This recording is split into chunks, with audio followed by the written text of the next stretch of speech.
un poquito mayor, somos un grupo mixto, que hemos unido los dos grupos que venían anteriormente.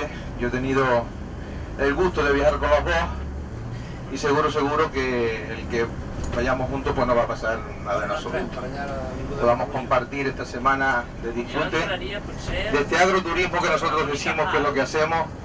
Hoy vamos a empezar haciendo puro y duro turismo y mañana pues empezaremos con las visitas agrícolas. Agradecer a las nuevas incorporaciones, que siempre es bueno que venga gente nueva y que bueno, vayamos lógicamente sacando conclusiones, más que todo, yo hablaré cuando sacamos conclusiones de las visitas agrícolas. Venimos con el DNI, el año próximo sabemos si tendremos o no que traer el pasaporte, pero bueno, aquí como anécdota lo llevamos ahí y podemos también empezar a producir un debate. Simplemente eso y gracias y buenos días.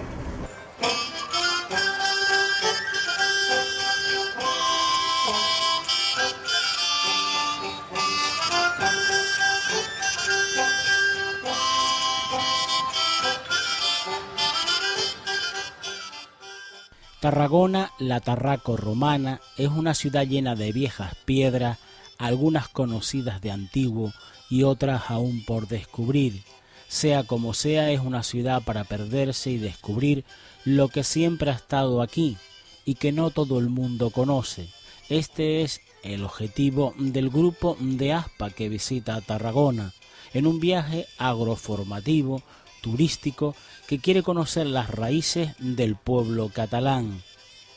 En este caso, Tarragona es una pequeña ciudad de 120.000 habitantes que se encuentra a 90 kilómetros al sur de Barcelona, en medio de la Costa Dorada, con más de 2.200 años de historia.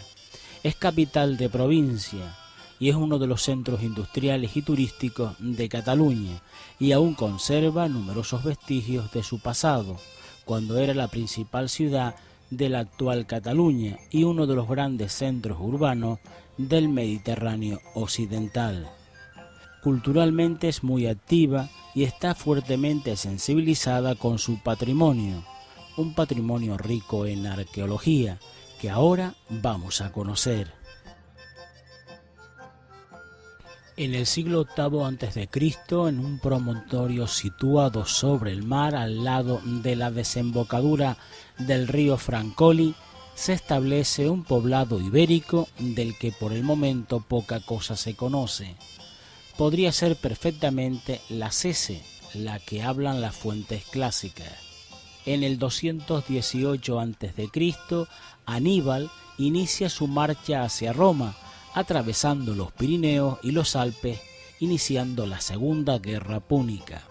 Los romanos, para cortarle la retaguardia, desembarcan en Ampuries y desplazan un ejército hacia el sur, cerca del poblado ibérico de Sese. Hay una batalla con el ejército cartaginés y derrotado se retira al otro lado del río Ebro. Los romanos, por su lado, instalan un campamento al lado del poblado ibérico para asegurar el territorio y hacer la invernada. Es aquí donde se produce el nacimiento de Tarraco. Desde este momento y hasta la caída de Cartago Nova, actual Cartagena, se convierte Tarraco en la principal base de operaciones militares romanas en la península ibérica. En el siglo II a.C. es el momento de la conquista por parte de Roma de gran parte de la península ibérica, de las campañas militares contra los celtíberos y Numancia. El antiguo campamento militar y el cercano poblado íbero se convierten en una auténtica ciudad romana y se construyen las primeras grandes obras públicas, entre ellas las murallas. En el 45 a.C., Julio César, después de su campaña victoriosa contra los seguidores de Pompeyo en Hispania, concede el título de colonia de derecho romano a Tarraco. Es a partir de este momento como la ciudad se conocerá como la colonia Iulia Urbis Tarraco Civit.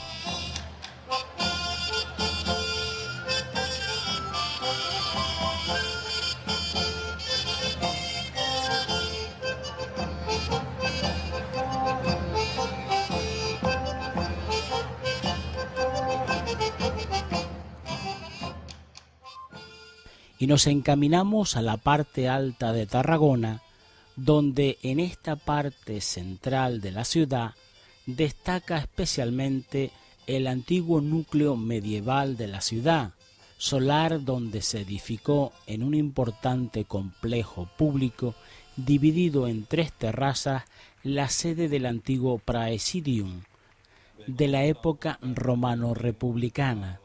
El Praesidium no es otra cosa sino ese antiguo campamento militar que se estableció muy cerca del campamento íbero. En esta pequeña caminata que nos propone nuestro guía, nos acercamos a las murallas, una impresionante obra defensiva de la época romana republicana, con basamento megalítico de la que se conservan más de 1.300 metros, 3 torres y una puerta. Es posible visitarla siguiendo el paseo arqueológico que se paga, donde se observan las diferentes construcciones defensivas que ha tenido Tarragona hasta el siglo pasado. La muralla continúa por la calle Torroja y por el paseo de San Antoni.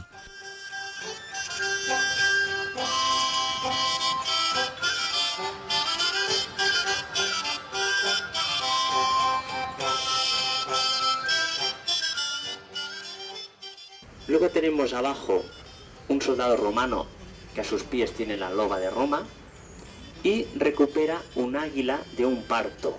El águila era, digamos, el símbolo de Roma. Recupera la águila que se perdió. Luego en los sobacos tenemos 2 señoras. En ese lado de ahí, una señora que representa Hispania. Lo sabemos por la espada que tiene, la falcata, que era la que utilizaban los íberos. Viriato, la de la película, la de la serie, utilizaba esa espada. Y en el otro sobaco tenemos otra señora que tiene un jabalí, la Galia. Y abajo una señora con un tronco donde sale comida, la troncocopia, la cuerno de la abundancia. Con lo cual nos está diciendo que Augusto tiene el visto bueno de los dioses, que con él llega la luz de los dioses. Luego tiene el honor militar recuperado, que se había perdido. Ha conquistado Hispania, ha sometido a la Galia, que se había rebelado, y con él llegará la prosperidad, la abundancia al imperio.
Una vez finalizada la visita a las murallas, nos podemos dirigir calle abajo a la Torre de Pilatos, conocida también como Pretorio, en la Plaza del Rey.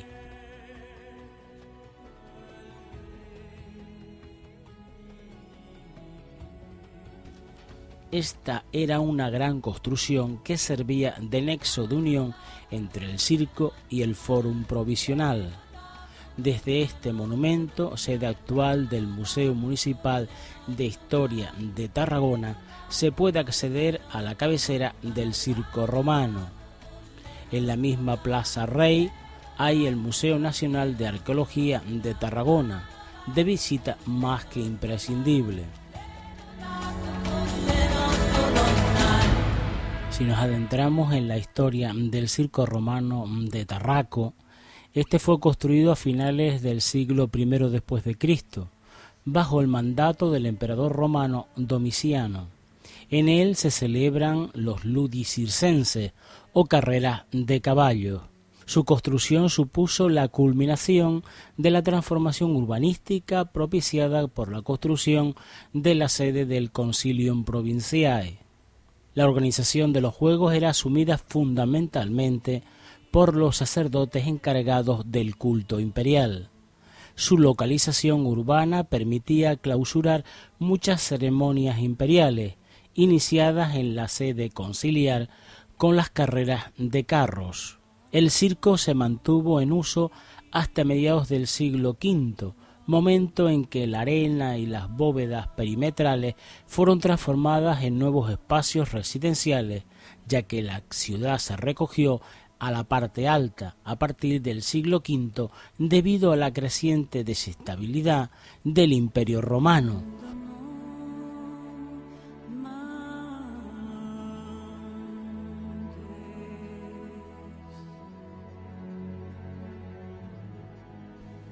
Ya junto al mar Mediterráneo se erige el Anfiteatro Romano de Tarragona, construido a finales del siglo II después de Cristo.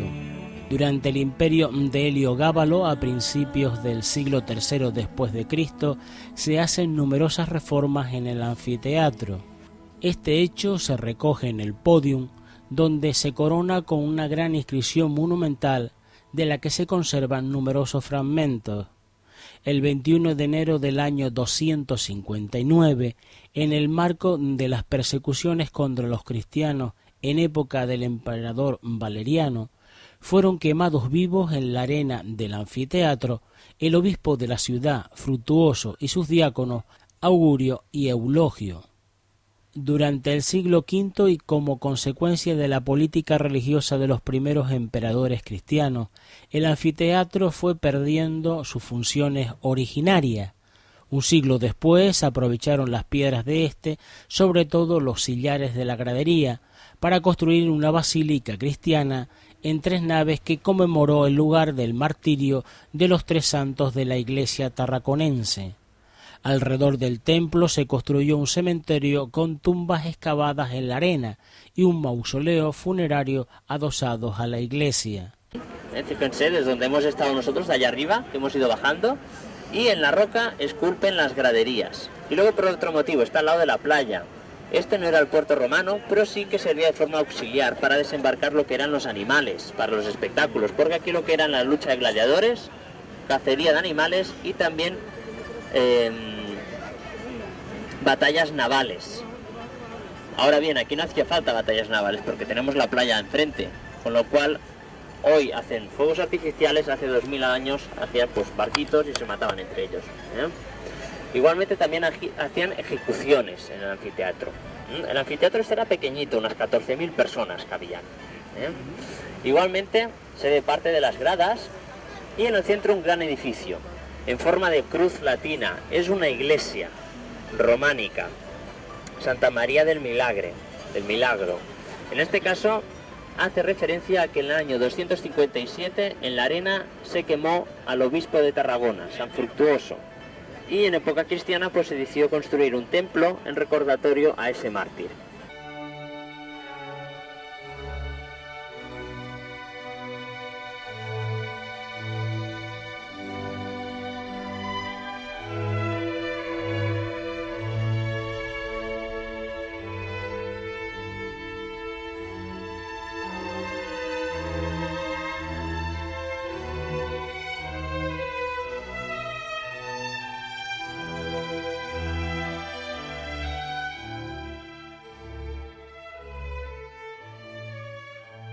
Fue un recinto muy importante porque tuvo el patrocinio de los reyes.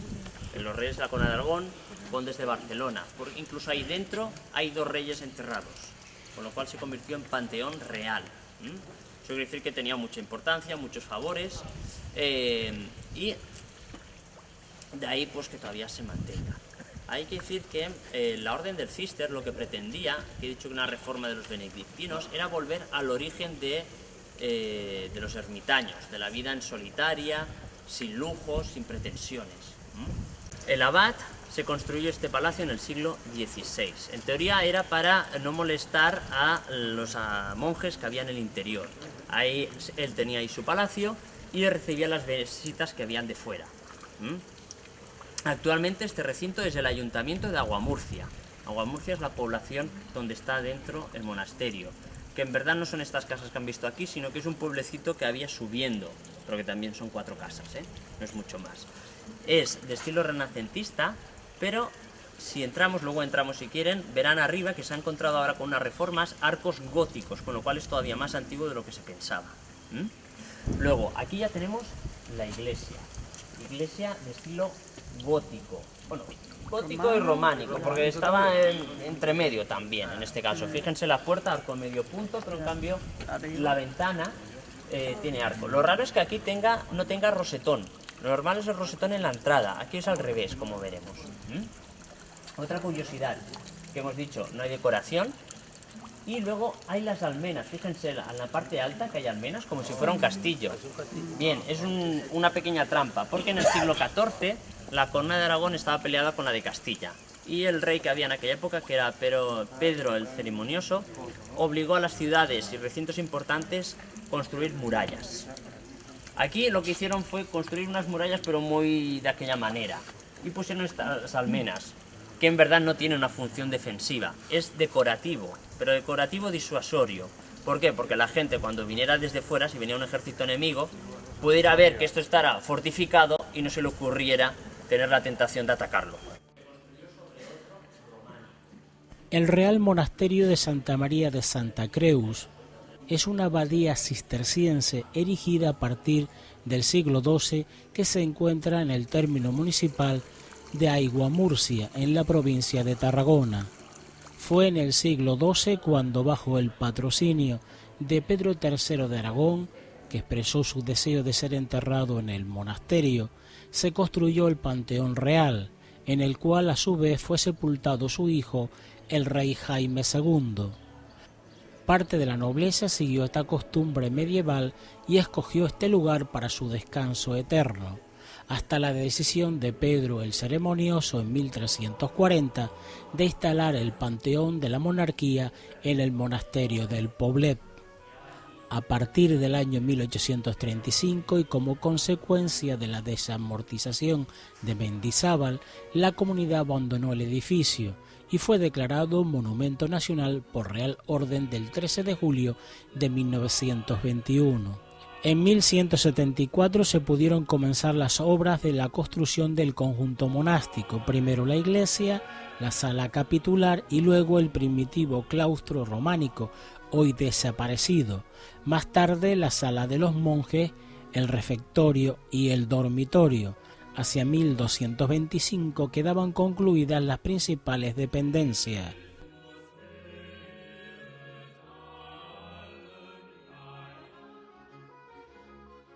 Solo existen 2 países, Egipto y en Irán. Esta posiblemente sea de Egipto. Y es el material más duro después del diamante. No se puede esculpir, solo se puede pulir. Para que tengan una idea del nivel. Otra idea más. 1 centímetro cúbico de este material, lo que ocupa una uña casi, puede soportar 2.500 kilos de peso. Está maciza, esto está macizo, A ver, ¿dónde vino esto? Esto vino de Sicilia, y seguramente de Sicilia vino de Egipto. ¿Por qué? Porque es de época romana esa columna. ¿Qué hace aquí una cosa romana? Dirán. Pues bien, aquí hay enterrado, que luego lo veremos mejor, un rey que es el Pedro el Grande. Si había algún monje que no cumplía las normas, el abad lo podía castigar con la cárcel de varios días. Eso sí, a la tercera vez que era castigado, era expulsado de la orden. Si se fijan, pueden acceder a una de esas celas y verán en una pared todo de rocas agujereadas. Eso es reciclaje, porque esas piedras eran parte de las cañerías, que cuando ya se quitaban porque estaban gastadas, se ponían ahí para que corriera el aire.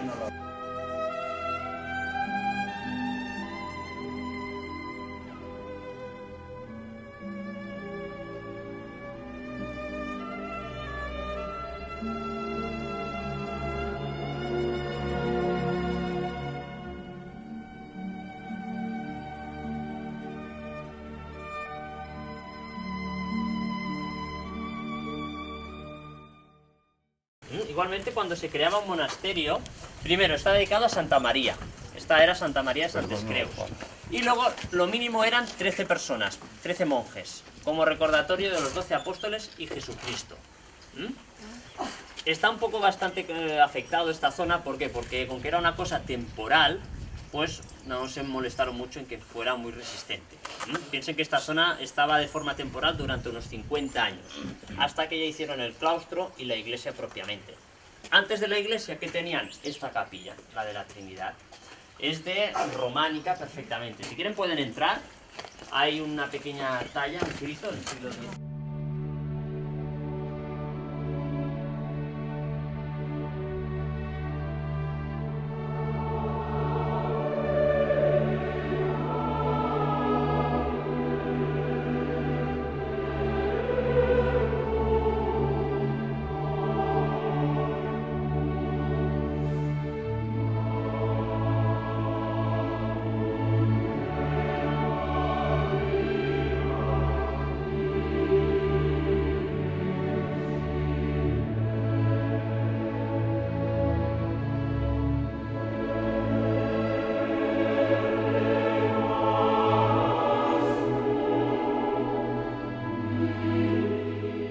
A sus pies tenemos al almirante de la flota, Roger de Lluira.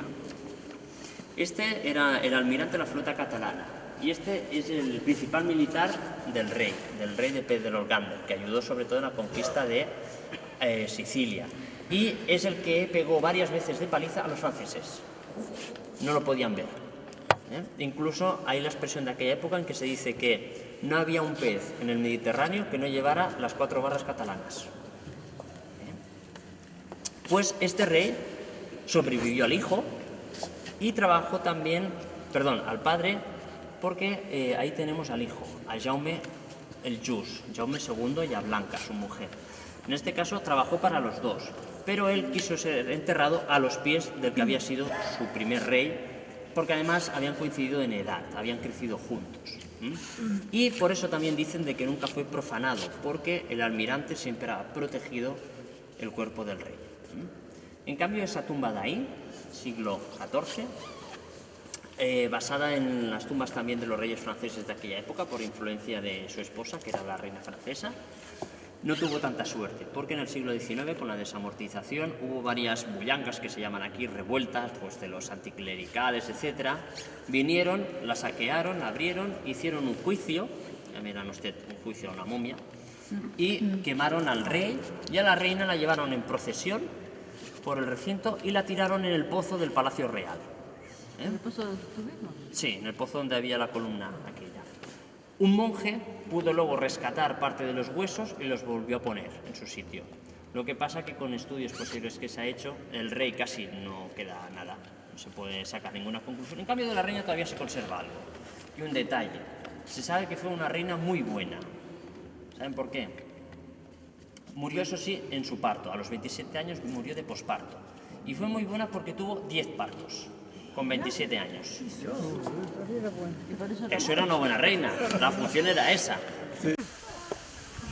Estamos en el cementerio. Esta parte de aquí, en el ábside, era donde se enterraban los monjes. Cuando murió un monje, lo que hacían era limpiarlo, ponerle el hábito, un agujero en el suelo y para adentro. Y lo tapaban y ya está. Le ponían una cruz y cuando la cruz se desaparecía, no ponían otra. ¿De acuerdo? Solo hay ahí una cruz grande que es pues, el recordatorio de que esto es una zona de cementerio. Incluso ni hacían funeral, porque la cuestión era enterrarlo rápido. Porque podía ser que hubiera muerto de alguna enfermedad, de alguna epidemia, y para no contagiar al resto era limpiarlo directamente, el hábito de monje y al hoyo, directamente.